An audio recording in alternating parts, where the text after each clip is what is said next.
나이를 먹는다는 것, 늙어간다는 것은 별개의 문제이다. 활기찬 고령, 평범한 고령, 비참한 고령 중 어떻게 나이 들 것인가는 선택과 준비의 문제이다. 팔팔하게 살다가 죽으려면 반드시 젊을 때부터 준비해야만 아름답고 활기찬 고령을 선택할 수 있다.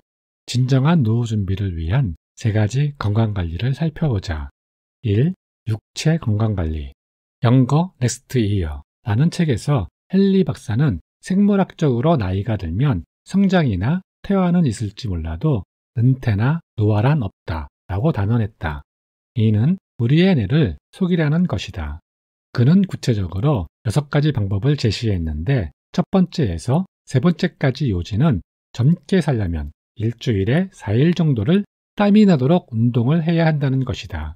땀이 나도록 운동을 하면 땀과 함께 수백 개의 화학신호가 몸 구석구석에 보내지면서 고장난 곳을 스스로 찾아내어 치료하고 퇴화를 가로막고 성장을 촉진시킨다는 것이다.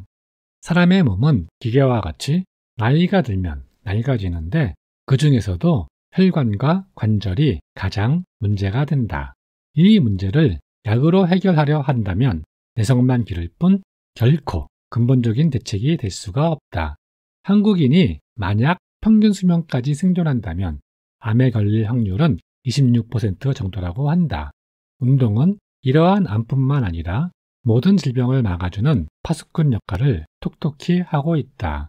운동은 비만을 사전에 예방하고 신체의 각종 호르몬 수치에 변화를 주고 음식물이 장에 머무르는 시간을 줄어들게 하고 근력 증가, 체력 향상은 물론이고 면역 강화, 정신 건강은 보너스로 주어지게 된다. 그러므로 운동은 장수를 떠나서 건강한 인생을 살려면 선택이 아니라 필수적인 과제임을 알고 하루라도 빨리 시작하는 것이 좋을 것이다. 2. 정신건강관리. 사람들은 노후 생활을 준비할 때 재정이나 건강은 나름대로 계획을 세우지만 정신건강은 늘 밀려나기가 쉽다. 아니, 아예 생각조차 못하는 경우가 일수다. 하지만 건강하고 의미 있는 인생을 위해선 이 모든 것보다도 정신건강을 설계해야 하는 것은 한국인들의 사망 원인을 분석해보면 바로 알 수 있다. 암과 뇌혈관 질환, 그리고 심장 질환이 1위에서 3위를 차지하지만 4위는 어이없게도 자살이라고 한다. 20대와 30대에서는 자살이 이미 사망 원인의 1위를 차지하고 있는 실정이다.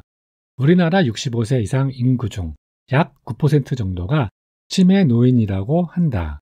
미국에서도 치매 확률은 65세엔 1%지만 75세면 10%, 그리고 85세 이상이면 50% 정도라니 암보다 두려운 것이 치매일 수도 있다. 삶의 질은 나이를 불문하고 맑은 정신에서 출발하기에 9988234를 99세까지 팔팔하게 20-30대 마인드로 살자고 재해석해야 한다고 주장하는 것이다. 정신건강이란 한마디로 적극적인 삶의 자세를 계속 늦추지 않는 것이다. 3. 이웃과의 관계 건강. 신은 인간의 행복을 처음부터 혼자서는 누릴 수 없도록 만들었다. 일방통행같이 자기 뜻만 내세우는 사람은 아무리 돈이 많고 건강하다고 해도 삶은 언제나 무미건조하다. 천국은 이웃이 있는 사람의 것이다. 행복은 이웃이 있는 사람들만이 누릴 수 있는 특권이다. 나로 인해 한을 품은 이웃이나 가족이 있다면 죽고 싶어도 아마 죽기도 어려울 것이다. 적당할 때 2-3일 앓다가 쉽게 죽으려면 평소 젊을 때부터 이웃에게 좋은 씨를 많이 뿌려야 한다. 앞에서 말한 헨리 박사의 노화는 없다의 나머지 방법도 전부 이웃과의 관계에 대한 것이다. 곧 남과 나를 아끼는 생활이란 친구들과 자주 만나 담소하며 따뜻한 정을 나누고 봉사하는 삶을 살려고 권하고 있다. 나이가 들수록 이웃과 친구도 없이 혼자 독불장군처럼 살면 재미가 문제가 아니라 스스로 자기 명을 재촉하는 결과가 될 것이다.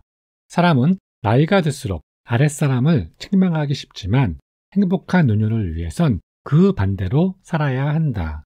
곧 자기 주위에 있는 사람들을 늘 인정해주고 칭찬해주므로 이웃으로부터 꼭 필요한 사람으로 살아야만 노년이 아름답다. 어떤 이는 행복한 노후의 3대 조건으로 건강과 돈, 그리고 봉사할 거리로 꼽았다. 봉사적인 삶이란 나이 티를 내지 않고 초심을 갖고 다른 사람을 섬기는 자세를 말한다. 그렇게 섬길 때 육체적인 기쁨은 물론이고 정신적으로도 안정감을 찾으며 미래에 대해 자신감을 갖게 되는 것은 섬김을 통해 이웃의 아픔을 함께 나눔으로 그들과 하나됨을 느끼며 자신을 돌아볼 여유를 갖기 때문이다.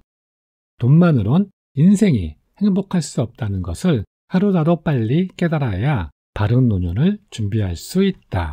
건강과 무언가 몰입할 수 있는 일거리와 이웃이 있어야만 목표가 생기고 하루하루가 새로워지는 법이다.